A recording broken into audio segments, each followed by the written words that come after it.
style.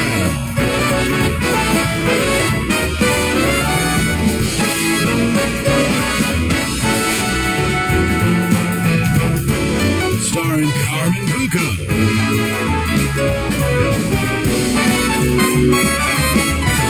And the incomparable Matt Josephs.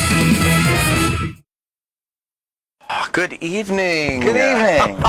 You're here with your host, Carmen Buca of the Man of Style, with the incomparable Matt Josephs. Yes. Thank you to Carmen, and welcome. Yes, welcome. Don't forget to like and share ASAP so we can get a lot of viewers on, so we can hit 100 live views, so you can get a special gift from Buca Couture. That's right. Okay, so that's the new thing now. It's 100 live views. Right. ASAP. So you've got to share the hell out of this, and you got to tell the people that you share to share the hell out of this, because 100 live views on a Tuesday night, which, I mean, let's face it, that's the night everybody wants to be out doing things. That's a lot of views to get. So we need your help. And a small donation will help save a child's life. Yeah.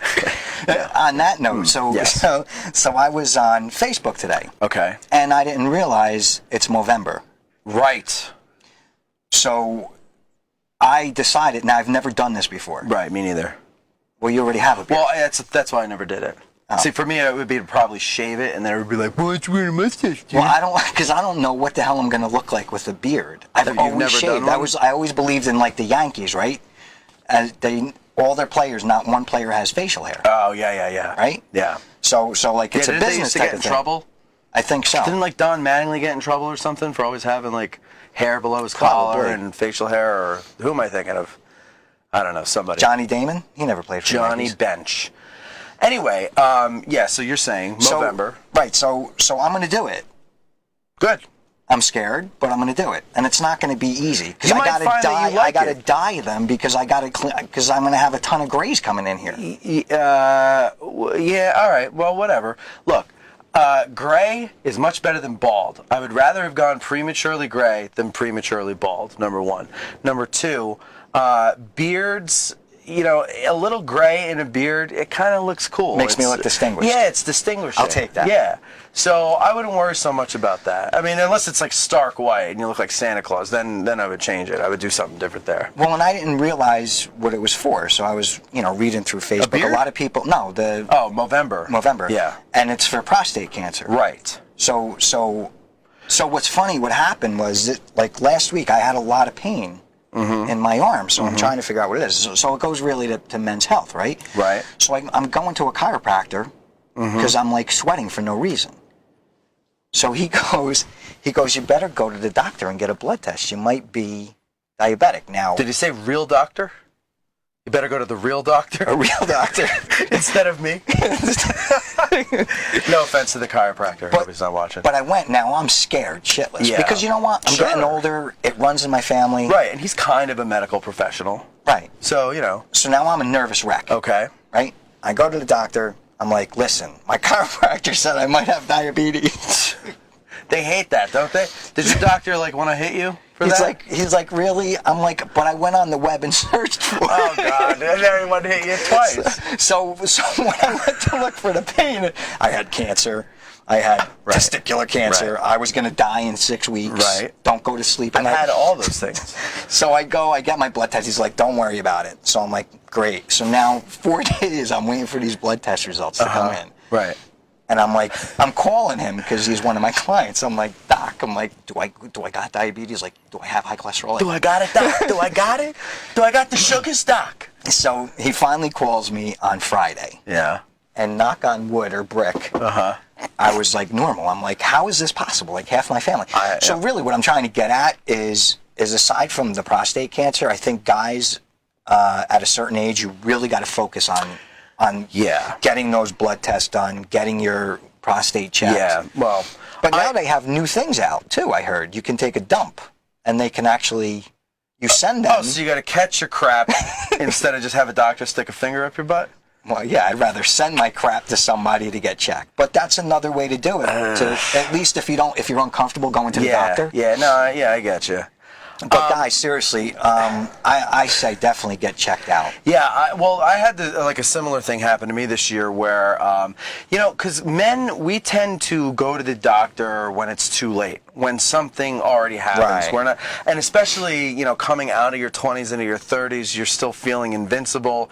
Even though you notice you're slowing down a bit, you're still feeling invincible. And, I got so much time before I need to worry about getting anything, having anything wrong with me. I tried to go back to the gym in the spring, almost passed out, ended up going to the doctor. Turns out it was high blood pressure. And I'm like, high blood pressure? And, I said to the doctor, he's like talking to me very matter-of-factly and, this is no big deal, that type of thing, right? We'll get it under control. And I said, I'm sorry, I'm like, because I'm staring at the floor like I just got told that my whole family got wiped out in a plane crash. Oh, Jesus. And he's like, I said, I'm sorry, like I've just never been sick before. And he goes, you're not sick, you got high blood pressure. And I said, but I rarely get colds. So to me, high blood pressure, you might as well tell me it's something life-threatening because, but my point is that it sneaks up on you, creeps up on you, and I'm only 23 years old. So, I mean, imagine when I get to be 38. 15 years ago, yeah, go figure. well, yeah. So the whole Movember thing, if we actually, do we have, you know what? If we get 100 live viewers tonight, I will go for a prostate exam on the show. And if we get that 100 live viewers, we're going to start a GoFundMe account also that all those people can then go to and donate to until we hit $10,000, and then I will go and get the prostate exam early. This is something I want to see. So right now, do me a favor. My doctor's a hot chick too. Share it. Poor girl. Share it so we can actually see Matt get a live prostate no close-ups or anything. I'll probably just hold my phone in front of my face, and you'll see the doctor behind me. Oh, you're gonna go? You're all gonna be in the room? Oh, absolutely. Oh, fuck that. What do you think? What do you think, Pete? Should we be in the room? I don't know if I even want to see that. Yeah. That might be too much. I mean, too much for maybe me. you could do it like they do with a C-section, where you could be on the other side of a curtain. That I'd be fine with. I just want to see the I want to see the look on your face. That's it. I don't want to see the look of anything else. Right. Well, that's what we need. Is you'll have to do the camera. For those who just joined us this first time for this week, say hi to the man behind the scenes who keeps me from getting nervous when everything is getting set up. Whoa. That's Pete, our producer, there he is in the booth. Technology guy. There he is. Keeps me in line too when I get nervous. Such a stark contrast between this set and the booth. I know, right? Yeah. Well, because that's the booth. What do we need to look good for? You don't need to decorate the booth. Exactly. So last week I was telling everybody we got a new consultant in Long Island. Right. Which I was very, very excited about. Mm-hmm. Nicky Boom Boom, right? Nicky Boom Boom Luisi. And we actually have him as a guest tonight. Good. Because we're going to talk about millennials, millennial dating, where to go. Yeah. He's a lot younger than you, too. A lot? And he has no gray hairs like you guys. Well, you got. But he is going bald. We did notice the bald spot. So we have to take a quick break for our sponsors to get Nick on. So we'll be back in 2 minutes. Please make sure you like and share for when we come back, because we got a new thing coming up for the Gentlemen's Club too, which is pretty cool. Yes, the wheel. The wheel. The wheel of destruction for the Gentlemen's Club. For the Gentlemen's Club. We'll be right back. We'll be right back. Admiral AirTech, a veteran-owned and operated heating and air conditioning company servicing New Jersey and New York. Admiral AirTech, your company for air conditioning, heating, and refrigeration. Whether you have commercial or residential, our 25 years of experience focuses on service, quality, and integrity. With our high standards, we aim to have your systems become more efficient while saving you money in the long run. Not only do we install systems, but we also design and service systems. For more information, contact us at 973-886-7728 or through our website, www.admiralairtech.com. That's 973-886-7727 or admiralairtech.com.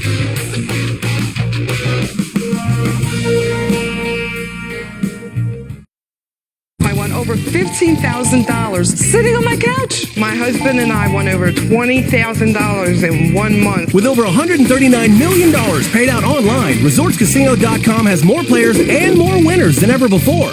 Sign up now at ResortsCasino.com and we'll double your first deposit up to $1,000 free.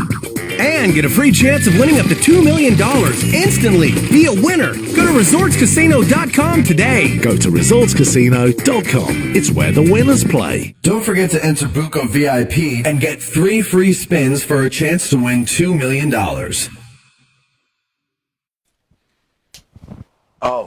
Oh, that's embarrassing. And we're back. I knew we were coming back. Hey, Nick, how are you? How are you? Everybody, this is Nick. Nick, I wanted to say welcome aboard. We're very excited to have you. And you give me a reason to be young again. Oh, should I leave you two alone? Having me, guys. Thanks for having me. How you doing, Nick? Thank you for having me on board. So, where are you at work? I'm at work. So, I'm at work. Nick, tell us, look, you have a real busy lifestyle as a millennial, right? Tell us about your business and your projects and what drives you. Okay, so, right now, currently at work, I manage a restaurant. It's called Il Molino. It's an Italian restaurant. It's getting towards the busy season, so right now everyone is busy in this industry. Right. A couple of projects we got going on. Obviously, we're doing nice things with Resorts Casino. Obviously working, coming on with you, keeping us staying busy over here. We do a lot of stuff with charity work, a lot of events, which is a really beautiful thing to give back to people. We do a lot of things. I don't know if you've heard, obviously, cystic fibrosis, but there's a charity, Breathe Believe, with one of our friends. Her name is Angela. We do a lot of great stuff with her. Nice. So what motivates us and drives us, as a group, is really giving back to people and being able to kind of share and help and educate, in the field of, where people need help. A lot of people need help getting things going, starting things on their own, whether it's a business, whether it's just getting off the floor, being motivated to kind of stay connected with, the world around them. And you know what's funny is I noticed, in talking to a lot of millennials now, a lot of their focus is different. Like, they're really focused on what you're saying. They really want to give. Most of them really want to give back. I mean, I'm excluding the millennials that you'll see on Facebook when they're interviewed that they don't even know who the vice president is. But I was talking to a lot of these young guys at a networking event, and I'm like, what drives you guys? What makes you want to hustle? And it seems that they're getting more socialized. Well, you know what it is? I mean, now that we have all this technology, social media, people are very, up to date with what's going on in the world. So, the smart ones, they're not blind to it, and they see that there are a lot of people that need a lot of help, and these are things that, they can, whether it's 2 cents, whether it's just, putting the time and the effort into it to help somebody do something, goes a long way, and it's very available for them just to be able to see what's going on. It's a nice thing. And you know what? You're right, because a lot of it, look, I'm older, and a lot of it I used to get as I was growing up, there used to be a lot of, I guess you would say, family time, where nowadays they don't have families now. They really don't. So you're right, turn into social media. It's minimized to a couple of hours, maybe. The what? That family time is minimized to a couple hours now. Yeah, you don't even have dinner with the family anymore because everybody's busy. You used to have a whole day on a Sunday. It'd be, family Sunday dinner, and that was it. Mm-hmm. You knew what you were doing on that day, and now it's, who's working at what hours of the day. Jobs are taking people overnight, later hours. You're starting later, you're ending later. You miss a lot of that family time. Good and bad thing, with the social media. Good thing you get to stay in touch with the people that you don't see a lot of the times. But, it takes away from the personal connection. Right. And that's what I was just going to say. It's like, all right, it's social media is great. I mainly use it for business and my dogs. I love my dogs. You saw the picture of them trick or treating? Yes. They're my babies. But God, they didn't bring me any candy though. So, but But yeah, no. Look, social media does have its good points, but it also really does have its bad points for a lot of the millennials, because some of them are getting in trouble with it. You know, when it comes to bullying and things that are happening, right? Yeah, and they're showing how stupid they are by posting videos of them beating the crap out of one person, or committing some kind of crime. They don't really take into account that, because the world is, I guess, getting smaller because of social media. Right. Everyone can now see what is going on. Right. It's not like you're going to school and you just have your class of 25 people that know what's going on in your life. Right. Now you got your 25 times however many classes there are, times however many grades there are, times however many schools are in your district. So it's a lot bigger. People find each other all over the place. They connect on social media in that way, and their network grows. It's a good thing because you can grow your network, but it's a bad thing because now you're exposed to the entire world. Right. And if you know how to use it, if you know how to use social media, it really does work for you. Sure. I mean, what it's done for just our 4 episodes. Oh yeah. Of the Man of Style. Right. I mean, we love it. And, I bought a yacht the other day. I mean, it's and 4 episodes. It's amazing. I can't wait to see what 40 gets us. Oh God. So another question I have is: it appears that millennial professionals have a certain lifestyle of dress for work and social. What do you think is important for choosing dress for both? Well, the most important thing that I believe is that anyone that puts something on should feel confident in what they're putting on. They're putting on a suit or something to just go out to have drinks with your friends or go on a date. You want to feel good in what that is. For me personally, I can speak for myself. It's a suit or it's a sports jacket with nice pants. Rarely you're ever going to see me in jeans. But, a lot of the times, it's a little more of a casual look, I believe. But you throw it on with a sports jacket and it's really nice. At my age, I think it's time to grow up a little bit, move away from that. Right. But everyone has their preference. And as long as you feel comfortable with what you're wearing, I don't know if you're wearing jeans. I can't see your legs. Well, I am. Okay, Nick? You described exactly how I'm dressed. I got it. But I don't have sneakers this week. No sneaker. Well, that's good. You took tips from last week. Yeah. You watched. So you want to see a little. I like to see a little transition in meshing both of those. Just because you're growing up a little bit, the world. No disrespect to, I'm going to use somebody here, but Kanye West. Right. I know that he started a clothing line, and I'm not really going to say anything bad about it, but I wouldn't wear that. And it kind of kicks it back all the way to, I don't know what year he's going to. But, the millennials and the group of people that are growing up are now seeing Kanye West with all this fame, putting out a clothing line where you look like you're wearing a garbage bag. And, it kind of like seeps into their head, and this is not really the way that you're supposed to be, dressing. Right. Especially if you're a man and you're trying to move on in your profession, in your career. And not only that, but it makes you feel better about yourself. So, By the way, Kanye just commented saying he's coming after you, MFer. That's fine. So. He can eat too at the restaurant. And you and I had a discussion about this, right? So Daniel is more of a European type. I'm somewhat conservative when we talk about cuts of garments. What do you feel about these millennials wear, and I don't want to say it like this, but they wear nut huggers for their suits?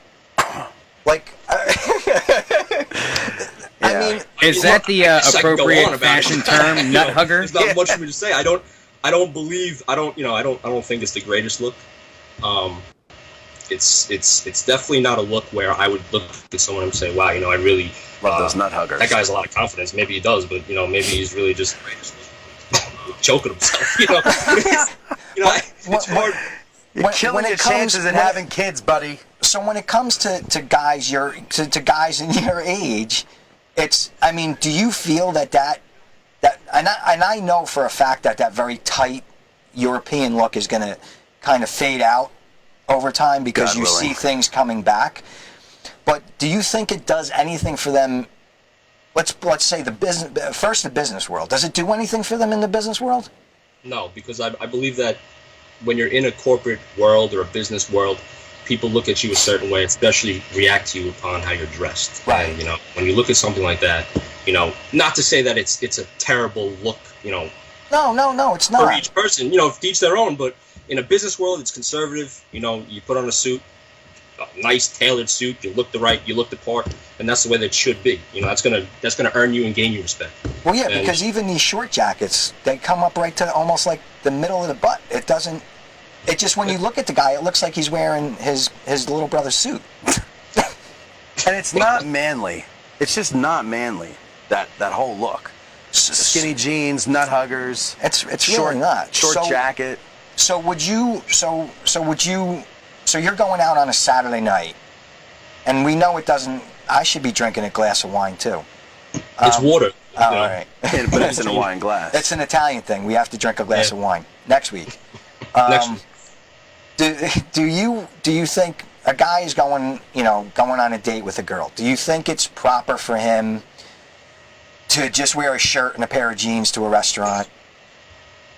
Me personally, no. And it also depends on where you're going.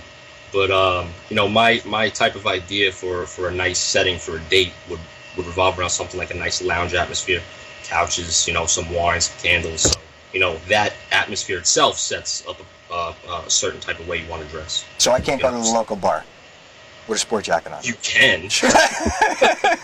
You can certainly go to the local bar. For me personally, it's not what I would do. But for you, if that's what you want to do, you can definitely wear that sports jacket to that local bar. He's definitely gonna be wearing jeans. I don't know. So on a first date, right? Take this girl out. You're not wearing a suit, right? You're wearing a sport coat. Sport coat. Maybe a nice pair of jeans, or preferably a pair of socks. Yes. Yeah. And definitely shoes, no sneakers. No sneakers.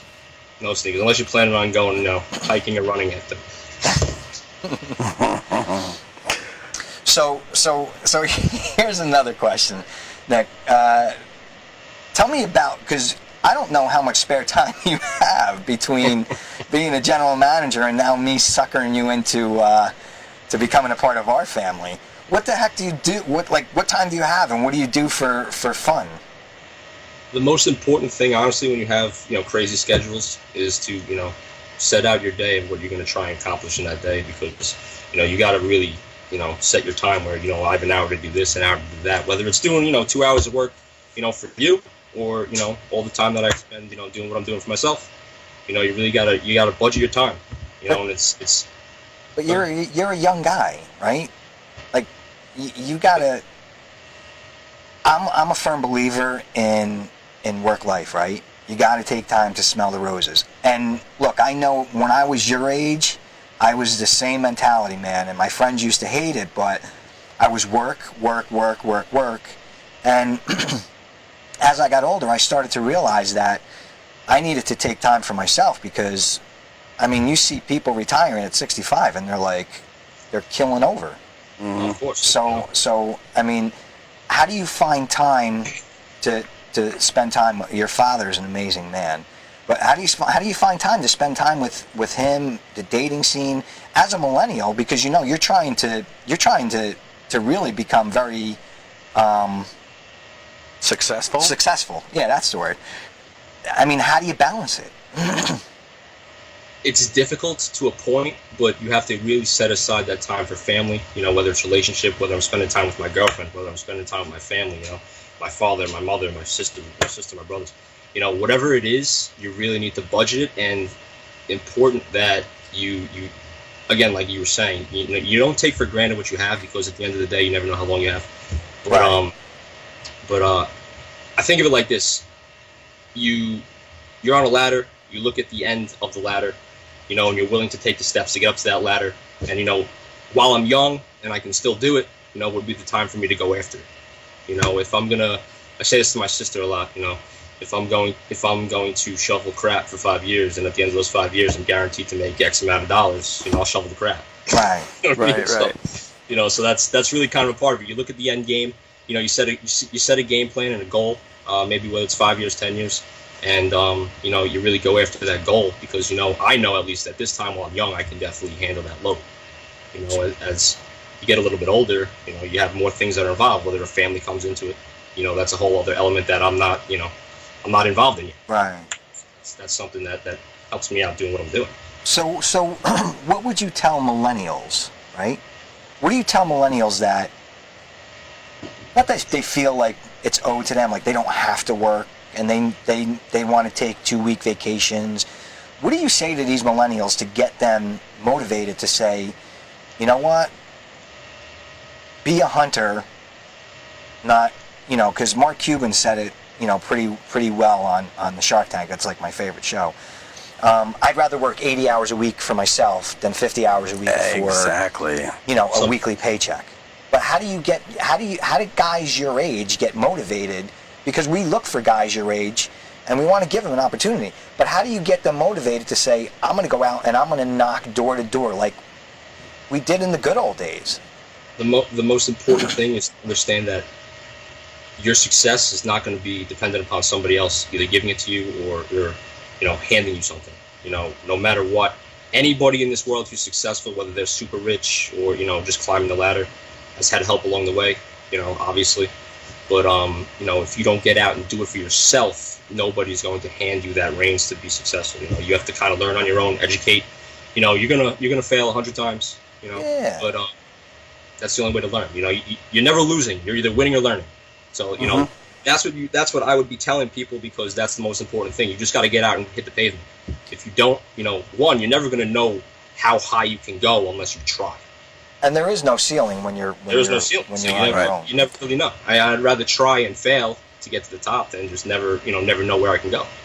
I also noticed that a lot of them seem like if they grew up in a certain house, certain size house, certain type of house, certain lifestyle that their parents worked 20 years to provide for them, they want to step right into that, just a parallel move over to their own house, 4.5 bedroom house or whatever, and they don't realize how much work went into getting that, because that's what they were raised in. And you see a lot of people, you know, they have a really nice house, and you go in and they have no furniture. Right? Have you seen this? No. Well, because they move out of an apartment, they get married, they move out of an apartment, they can qualify. You don't see this as much anymore as you did maybe like 5 or 10 years ago, but it's the same mentality behind it, where like, you know, they can afford this mortgage, so they get it and they get this house, but they don't have the money to furnish it. What do they call that? House poor. Thank you. Oh, and you know what? And I always said I would never like work to live. Right. Or is it work to live and live to work? You would never live to work. You would work to live. Yes. Work to live. Yeah. So. Well, yeah. Well, and you know what? That brings me to a point. Because if you work, or if you live to work, right? Yeah. Then you're the guy that keels over the day after he retires at 65. Yeah, I mean, what's important to you? You know, is it you know, being able to enjoy your time that you have here, you know, with the people that you want to share with, or is it just going in a cubicle, sitting in a cubicle all day and working for somebody else? You know, it's listen, that person you're working for had a dream. You know? Yeah. And you're working for exactly. It's really what it is. You're working for their dream. Right. Well, right, and that's what I tell everybody. Like I told my brother, I'm like, listen, you can work for somebody or work for yourself. You're going to get paid the same amount, because you got to do the work the same way. Mm-hmm. But you know what? That brings me to another thing. You played ball for a lot of years. Yes. When I met you, you carry yourself very well, very educated. I thought you were older, right? So was that How something? Old? Because I heard I was going bald. I could have sworn I saw a spot. But I don't know. I thought you were in your late 30s, right? The way you carried yourself. I mean, I was very impressed. How old are you? 30. You're 30? All right. Yeah, I pegged him for 30. So you said he was much younger than me. It's only 3 years. 8. More hair. Did the ball playing? I'll remember did the ball Nick. playing? Did the ball playing give you the discipline to make, like, what made you? Because you're really a true entrepreneur. So tell me about what brought you to that point. Well, I'll tell you, you know, first and foremost, it's probably, you know, the environment that I grew up in. You know, you see, you know, my father worked, you know, he had to get his own business. So, you know, you see the hours that people put in, the hours that he put in, and the sacrifices that have to be made, you know, for you to sustain a certain lifestyle, you know, for your family to live a certain way. You know, so that's probably number one, is that you see that. And, you know, you always want to give back a certain way, in a certain way, because you see that and you want to even exceed it, so that you have the ability to give back to the people that gave to you. Right. But that's one. But moving on to baseball, I did play baseball. I played at St. John's. So we were a Division I school. We took baseball very seriously. We were an excellent program. And what it did for most of the people, me, myself included, is that it grows you up quickly, because you're thrown in an arena where you have cameras in your face. You're on ESPN. You're 18 years old. Like, how do you react to that? Right. I mean, you have guys there now that are professional baseball players that are making $8 million a year, $20 million a year. They're 19, 20, 21 years old. Not all. They don't always have they don't know how to react the right way all the time. So we were on a smaller level, obviously, compared to them. But what it did for us is that it really makes you grow up. They put us through classes where we had to learn how to react to the media, how to act a certain way in public. Wow. Was this Little League? Little League, yes. Yeah. We were very small. Don't cross the road unless you. The local media, right? So, like the town newspaper. So the lifestyle really. So you present better than some athletes that I have met. So I guess what you're saying is really when they get that money, it's just like their attitude just changes. They're not as humble. Well, the biggest thing that I've seen with a lot of them, and some of them are excellent. Yeah. They're very smart, business savvy, but a lot of them that I've seen, they get used to not doing anything for themselves. Right. So when you get to a point where you are making X amount of dollars and you are in the spotlight, you are fame, you have a lot of fame, you're still not doing anything for yourself. Mm-hmm. People are doing your laundry. People are taking your bags. People are doing all these things for you, and it kind of makes you not really dependent on other people, but you never really learn. You never grow up. Yeah, you never grow up, and you never learn to do the necessities of life. Right. Just kind of do. There are certain things you need to do, and you see them struggle when they leave the game. So when they're done playing, and again, this is not all of them, but when for a good amount, when they're done playing, they kind of get lost, and they're like, what am I going to do now? I didn't concentrate on whether it was a business aspect where I was making money and I was investing into certain things the right way, or while I was playing, I wasn't learning a different craft to set myself up for when I was going to be done. Right. Because again, at the end of the day, it doesn't last forever, especially as an athlete. You play in football, it's 2 years. So you get in there, you make some. So yeah, if you're lucky, so if you get in there, you're making that money. That's great. You can live a certain lifestyle, but you better make sure that you're prepared for when you're done. Right. You have to maintain that lifestyle. And some athletes I know are very well off because they've actually done. I basically what you're saying is they took their future into their own hands and said, I need something after this because it runs out quick. $1 million can go very quickly. Mm-hmm. Especially when you're around people living the same lifestyle or better. And you're trying to keep up with the Joneses. You're trying to keep up because, when you're young, you don't realize how much things cost. No. Right. Price on everything, and yeah, maybe you'll get a couple of dinners for free, but what's $400, $300 for free you're gonna do for you at the end of the day? And all that stops when you become a no-name. Exactly. Maybe you'll get a free appetizer. I'll give you a free drink, but that's it. That's what you're getting. And they don't realize that because they're wrapped up in the culture. They're wrapped up in what's going on. So we got to take a quick break, but just one quick thing before we go, Pete. Tell me 3 takeaways, right? 3 takeaways, real quick. Dating, dress, when you're a millennial. Okay, so dress. Always dress the way you want to be treated. I believe that's very important. You put something on nice, and people will definitely treat you a different way. Dating, the biggest thing, most important thing that I would say is make sure that there's the interaction in person. Because a lot of times we get wrapped up in the social media and, I hate texting. So don't text her from across the table. Exactly. So, you lose a little bit of a personal touch with people, and that's right. something that, again, we lose that maybe because we're not with our families as much anymore. Right. There was always a personal, family type gathering that was going on. You were able to communicate and interact with people on a personal level. Always keep that. And, millennial wise, listen, the world is getting smaller and we are expanding our networks. So, use it to your advantage because, you can do a lot of great, you can do a lot of great things if you take what you have and apply it to what we're going through in the technological advancement of the world. So.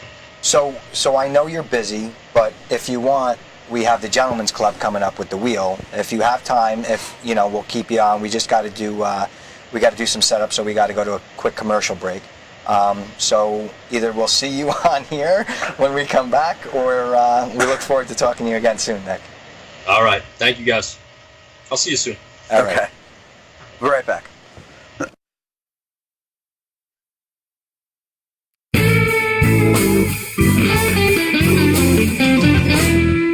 Have you ever wished you were that guy people wanted to meet? Do you have things in your closet you move around but never seem to wear? Or shouldn't? Go take a look and then give us a call.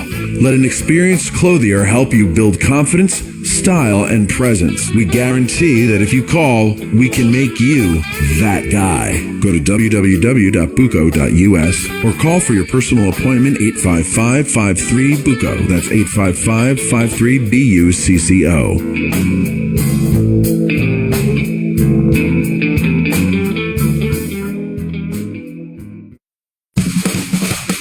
Are you an expert in your field? Do you want your voice to be heard? Maybe you have a great idea for a show but don't know how to do it. Well, we can make it happen. Email the New Jersey Podcast Guys at njpodcastguys@gmail.com.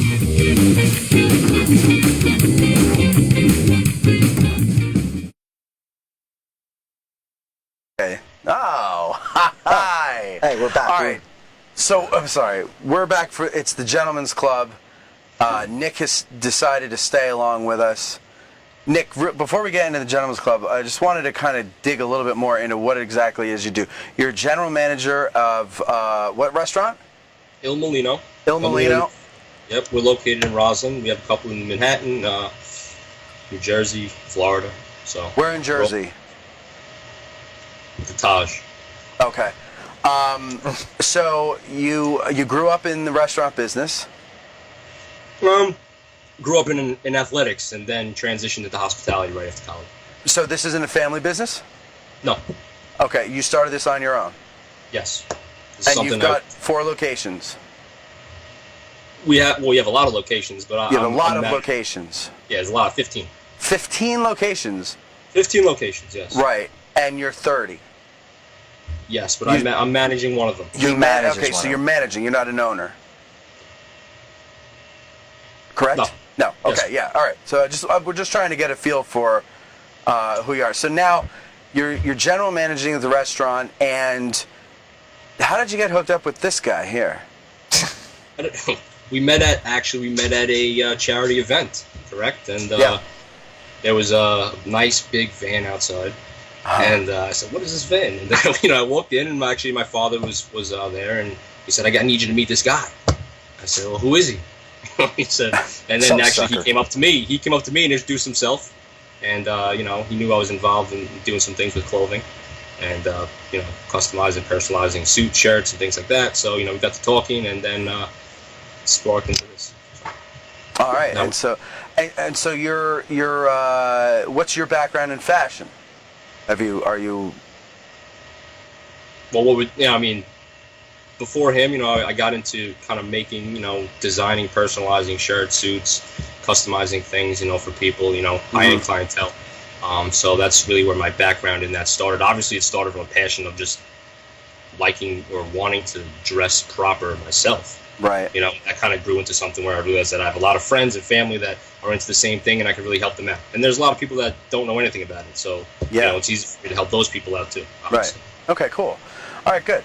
So now you want to get into the Gentlemen's Club here. So we have a new little toy, because I love toys. Oh man, we're gonna spin for questions. But here's the thing: is the wheel's gonna come up. So when the wheel comes up, what you have to do is everybody has to hit share to start the wheel. Right. Now wait. Can I just explain what this is about? What the background? You can do anything you want. Thank you very much. Because last week apparently we tried to have a very real, very adult conversation about when is it appropriate to break wind in a relationship, and apparently the adults in the room couldn't handle it. It was too much. So what we decided was we're going to come up with this thing here, and we're going to spin the wheel to kind of a topic, random topic. We know what the topics are, don't we? Well, the topics are listed. I don't know what they are. And we're going to land on one, and that's what we're going to talk about. And we promise nothing about farts is on this wheel. So, Peter, can we get the wheel up on the board? Behave. But now everybody who's on, there's Look 16. at that wheel. There's 16 people on, so everybody has to hit share to get this wheel started. Right. So let's see. On the count of 3. Let's get some shares going here. Do we have shares going? People are leaving the room in droves. Brian just said F you. Okay. Where are you reading? I don't see that. No, he says it's terrible. Some things you keep inside. Right? Yeah. Yeah, really. Keep it to yourself. If you don't have anything really nice, honest, don't huh? say All right. anything at all. So on the count of 3, Pete, we'll just spin the wheel and you can tell us what it is. Oh, look at that. We had 7 shares. There you go. 7 All right. shares. All right. Ready, set, go. That wasn't the count of 3. All right. Here it's spinning. Ready, set, go is 3 words. Okay. And something to. What does it say, Pete? You got to turn your mic on. Hello. It is something to ask to keep up the conversation while on a date. Ah, yes. Oh, Yes. something to ask to keep up the conversation of a date. Because every date's got those lulls, like Yeah. those awkward silences. So what do you ask to you keep like the conversation anal? Is going? what I. No. That's why you don't go on many dates. Exactly. I go on many dates. I don't get a second one. So No, I wouldn't ask what her W-2 is, but you know what? I mean, you really want to get to know the person. So I would kind of ask, like, what are some of the fun things you like to do? And then that conversation will last for about 2 seconds. See, I get that out of Nick, the way a help us lot out. earlier. Honestly, to tell you the truth, what I like to know is what is your passion? What do you really want to do in life? Yeah. That's what But I don't want. they to know. get worried when you ask a question like that? It's got nothing to do with us. It's what you want to do. in Right. life. Now you tell me what you want to do. Oh, what was the question? When you're running out of things to say, what do you ask? Yeah, how to keep up the conversation. conversation Yeah, going? what do you like? What's a good question to ask? Honestly, You want wine, red or white wine? I mean, if You want orange wine? I got it. if I get to a point in a conversation on a first date, with a girl that like that, then it's not going to go anywhere. It's over. It's over. If I can't keep it going, I'm not interested. You're not interesting. You're boring. So Brian thinks we should ask if you've always been a woman. I guess that's a good question that's a to good one, ask. Brian. If you've always been a woman. Well, that would be quite an interesting question because Right. Yeah. No. Either I that's used a- to be an Olympic athlete. Either that's a really boring answer and you better come up with another question, or the rest of your night is going to take a drastically different turn. And I don't see anybody weighing in to give us an option of what kind of questions we should Well, ask. I guess we should spin the So, wheel one you know more what? time. Oh, we're going to spin the wheel? We're going to spin the wheel. All We right. don't have any, I want to hear everyone say, spin that wheel. Spin that Spin wheel. that wheel. Oh, that was boring. Spin that wheel. Here we go. Nick's waiting for it to Here it stop. goes. The wheel Come is on, spinning. big money, big money, How many big money, spins you big doing? money. Well, 'cause nobody's chiming in. Place to find it. All right, so this would be the what's a good place to find a match for a serious relationship? I know it ain't social media. A good social place media. to find a match for a serious relationship. What do you think about that, Nick? go where you like. Go what where do you like like. to do? Find someone that likes the same thing, right? Yes. My foster parents told me always go to church. You'll meet a nice girl. Yeah. That's different. I actually, somebody told me, and I'm not joking, Pete was there. You want to go to church to find a loose woman. Oh yeah, yeah. Yeah. This was a musician. He used to play music at churches, and then he would go out to his car, and there'd be like panties on his car. Yeah. At a church. Come on. Yes. Yeah. Swear Let to me tell you God. something. Catholic schools are not innocent. This was Baptist. It was down south. Oh my Yeah. God. Oh yeah. They felt the power of the Lord inside of them. I don't know. certainly Like, did. yeah, so, but I think like some happy hour bars are pretty cool to go to. But it's What do you enjoy? I enjoy lounges. I enjoy nice places that you can kind of get dressed up and hang out at a bar or sit on a couch. That's I'm what gonna have to come to New York because I don't know many lounges. I mean, Yeah, I there's don't not know a what lot you of guys do. lounges They're all around around here. There's a lot of places around here that say lounge in it, but they're the furthest thing from a lounge. I understand, but there's a certain vibe. It's like a Yeah. chic vibe. It's Yeah, no. Like I heard jazz bars are pretty cool. Yeah, we have a lot of that too. Yeah. So Sure. I think you guys should move over to this state. To the hell with that. I don't, dude. I can't drive. Let's stay on the border. It's annoying. I'll stick on the border. The border. But wait a minute. Do you guys really? So the question is to find a serious relationship. Like, Yeah. where's now? Say, like, now I'm married. That's a serious relationship, I guess. Well, I met my wife at a wedding. You So know, what do you want me to do? Go to every wedding? I'm you want just me saying. To become a wedding crasher? I don't think you can. This relationship? Because that's not how life works. Like, that's why what? You don't go out looking for a serious relationship. It's like I'm going to walk out and say, Exactly. That's what I was just gonna say. I didn't go to that wedding looking for my wife, but I think if you leave yourself open to the possibility that you're gonna find that person. Well, you should always leave yourself open to it, but it's not like you're going out thinking I'm going to find the one tonight when I walk into this. Well, exactly. I think right, as soon 'cause as you you won't. say that, you close yourself up by saying, "I'm going to find the one tonight." Nick, right? what was it the great American poet Alanis Morissette once said? She said, life has a funny way of sneaking up on you when you think everything's okay, right? And that's how it goes. You can't go... She was Canadian. What? She was Canadian. I mean North American poet. Okay. You can't go... And like you just said, you can't go out anywhere. You can't go like, oh yeah, I'm gonna go to church and find a girl today. Right. Because it's just never gonna happen. Like life just happens. Like every No, you're girlfriend right. you've ever had, did you like purposely set out to meet them? No. I would go strike up conversation. Right. Nick, get you? slapped in the face a couple times. Exactly. No, he's 100% right. Thank you, Nick. Maybe not get slapped in the face. Steve. When I was young, I was a little thick-headed. Steve in the comments says go to blackpeoplemeet.com. That's a good place to go. Good one, Steve. And Brian says Christian Mingle. Yeah. Christian Mingle. So- A holy girl.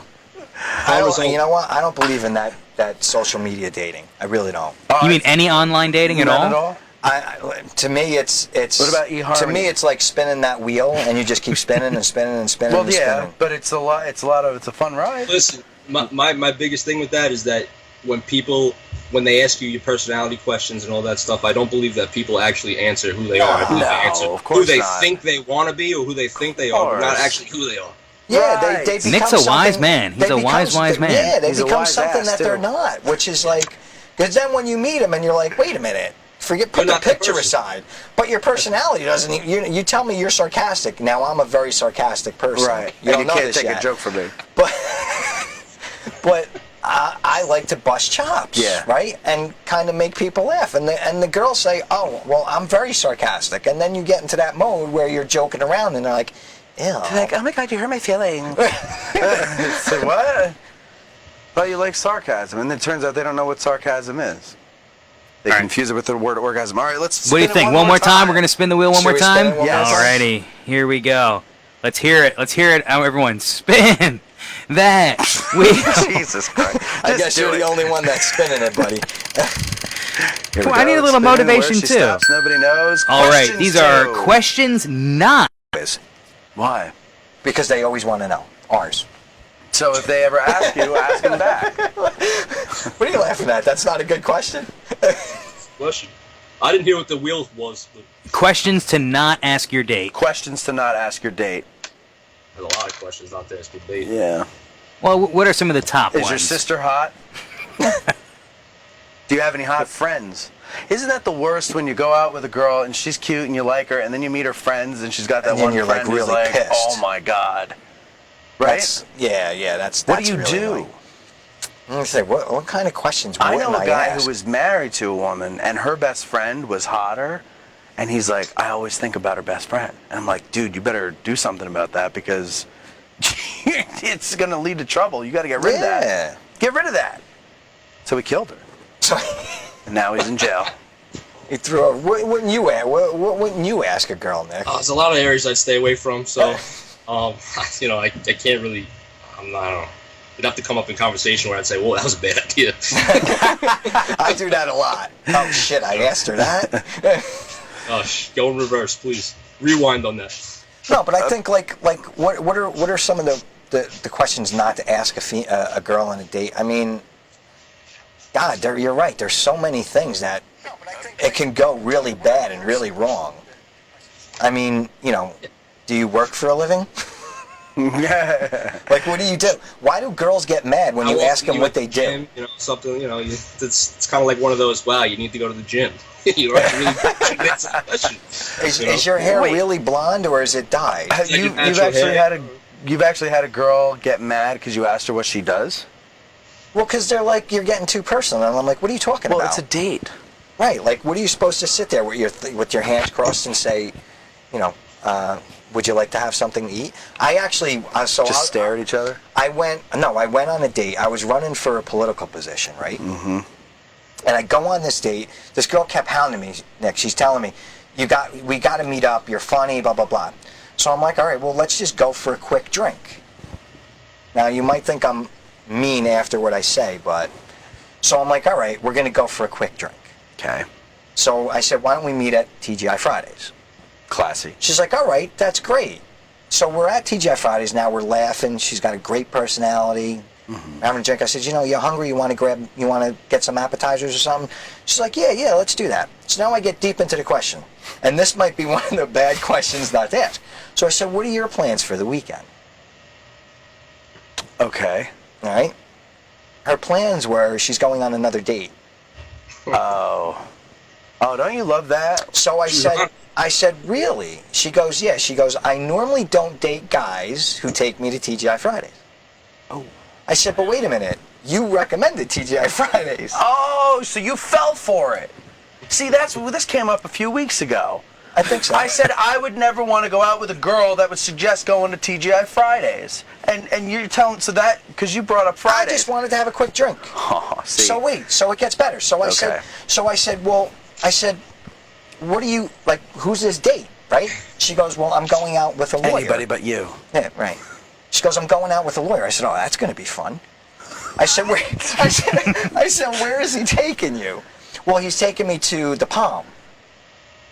Right? Nice. So the Palm is not as good as Il Molino's. Of course not. But it's, a little bit better than TGI Fridays. A little better. Right. A little bit better. Yeah.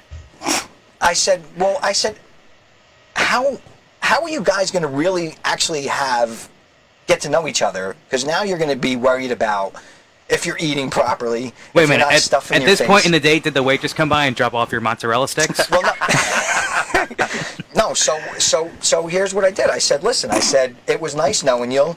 You'll be calling me on Sunday to tell me how miserable your date was, and I'm going to hang up on you. I said, but here's my $20 for the drink. Have a nice life. Now, was that wrong of me?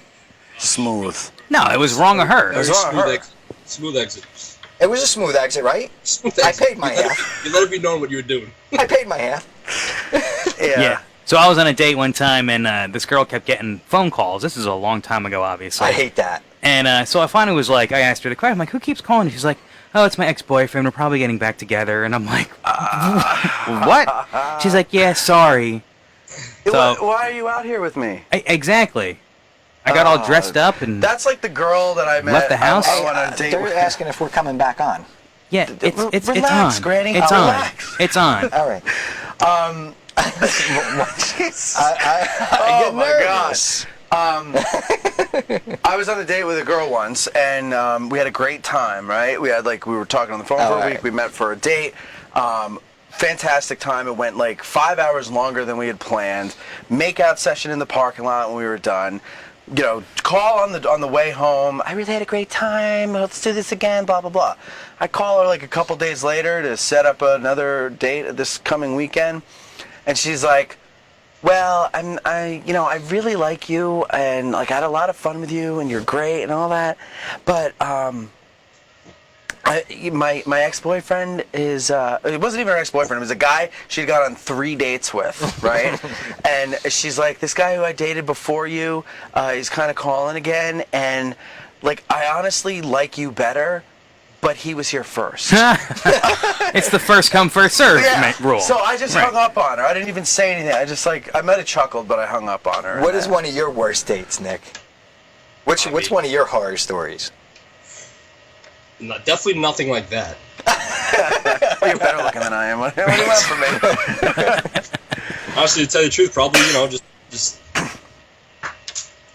I'm not gonna lie, guys. There haven't been too many really horrible ones. What the hell are you doing that we're not doing? I don't know. You guys are swiping left, swiping right. I don't know. You guys are going on the websites.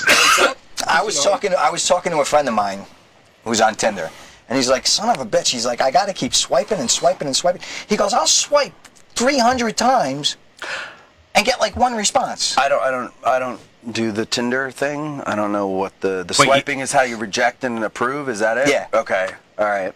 So what? So he's saying they're all cows and he's swiping. No, he's because I think someone else has got a like you too, and then if you accept them, there's like a connection there or something like that. What a way to kill your but you confidence. got to swipe and swipe and swipe, and he's like, my finger's starting to hurt. I keep swiping.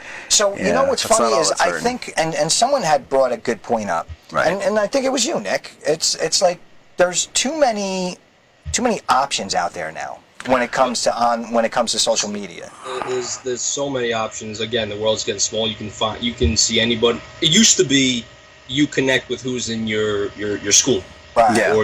or your town. Now it's who is in the next town, the next school. And now it expands to the county, the island, like Long Island. But you expand your network so much. There's so many options out there. You put in how far mile wise you want to search for somebody, and you just. And not only that, but these people, even if you're in Manhattan, in that Manhattan area, these people aren't from New York, Manhattan, New Jersey, whatever it is. They're from all over the world. Uh-huh. So now your group of people just expands. Well, that's like a lot of guys in Jersey when they go on these, they bitch. I mean, I talk to a lot of single guys, and it's like they're like every girl that's on these sites is from Manhattan. And they don't want to talk to you because you're in New Jersey. Because you're in New Jersey, right. And, who wants to go into Manhattan just to date a girl? It's a pain in the ass to get into, especially during this time of year. They are all in Manhattan. Next 2 weeks, I don't know. I don't think the Jersey girls like to go on. No. I think they're afraid to. But, how do you go into Manhattan now? Like, within the next 2 weeks, it's like a zoo over there. Yeah, well... of course. Well, it's like a zoo anyway, but Well, I mean, but it's definitely worse. It's remember Michelle, Michelle Bell. Michelle Bell, the trainer. Michelle Bell. She comments. Michelle Bell. Michelle Bell. Yeah, I thought you were rhyming. I think she's going to the Bronx Tale. I'm going. The show. Actually, my girlfriend got me tickets. Bronx Tale for my birthday. When's your birthday? Well, it was September 1st. Oh. What a great gift. You ain't kidding. I want to see it. I heard it's really good. We're going next Wednesday. Get some tickets, sit in the back. We'll hang out afterwards. You getting me a ticket? Yeah, sure. Well, we'll figure it out. Why do I got to sit in the back, though? Wait, why are you gonna be like the third wheel on his date with his girlfriend? I'm gonna supervise him. Oh, okay. I'm young. I need a chaperone. You're right. We need a chaperone. I'm gonna chaperone this date. I tell you, but no, seriously, we're going to see that. Great gift. I was really excited about that, and it's one of my favorite movies. So, bro, I'm actually pumped to see it. I watched some of the commercials. I watched a lot of the trailers. It looks awesome. Yeah, awesome. There's nothing like watching mobsters dancing. I mean, listen, you have two Italians here. We know how to make cement boots. And the Passaic River. They'll never dance again. That's right. You'll never have to dance again either. He's like, Now say that while dancing and singing. I can't do that. Yeah, exactly. That's what's going to be great about the Bronx Tale on Broadway. A Bronx Tale. No, I'm excited. But you got to let me know what you thought of it too. Oh, it's going to be awesome. All right, well, so we're about up on our time. We are, unfortunately, sadly. I was having a good time tonight. Yeah, it was nice. Time nice flies to have Nick when on. you're having fun. Yeah, Nick, it was a pleasure, man. Yeah, we'll definitely be seeing you soon. Absolutely. So everybody... And good luck with everything, Nick. Thank you. You too. Yeah, enjoy the Bronx Tale. Thanks for the invite. You got So, with that said, ladies and gentlemen, this is Carmen Bucco reminding you, when you look great, you feel great. Have a blessed evening, and don't forget to go out and vote next week. It's very crucial, especially if you are a small business. Please, what you don't understand, and I did some griping on Facebook about this, which I think I want to talk about next week. Small businesses with the problem of getting funding to expand your business because there's so many damn regulations on us. Mm-hmm. But aside from that, Have a blessed evening. Remember to go out and vote next Tuesday, please. It's very crucial. And have a blessed evening. Good night. Have a blessed evening. What's wrong with my blessed evening? Nothing. You just